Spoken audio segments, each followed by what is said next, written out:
आम्हाला जे कळालं आहे 20 ते 25 लाखाचा रेट त्या ठिकाणी होता. दादांनी त्या फाईलचा विरोध केला असं आम्हाला कळतंय.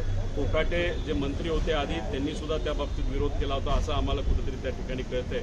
मग विरोध असताना दादांचा अंतविधी तिथं सुरू असताना जर इथं फायली पास होत असतील, नाहीतर ॲक्सिडेंट झालेल्या दिवशी दुपारच्या वेळेस जेव्हा दादांचं जे शव होतं ते हॉस्पिटलमध्ये त्या ठिकाणी ठेवण्यात आलं होतं, इथे बसलेले सगळे जे अधिकारी आहेत ते मात्र सह्या काढण्यात आणि सर्टिफिकेट काढण्यामध्ये मग्न होते. म्हणजे माणुसकी कुठंतरी संपलेली आहे का असं कुठंतरी आपल्याला म्हणावं लागेल. तुम्ही स्थगिती दिली असली, एन्क्वायरी लावली असती, तरी आमचं मत आहे की हे जे कोणी जबाबदार आहेत पुढच्या 10 दिवसामध्ये हे जे काही एन्क्वायरी ती व्हावी. कारण का राज्य सरकारमध्ये एन्क्वायऱ्या लागतात, बऱ्याच लागतात, पण कधी कन्क्लुजनला त्या ठिकाणी जात नाही. 10 दिवसात निकाल द्या. अधिवेशनाच्या आधी या व्यक्तीला आम्ही बरखास्त केलं असा एक मोठा संदेश या महाराष्ट्रामध्ये द्यावा असं या सरकारला विनंती.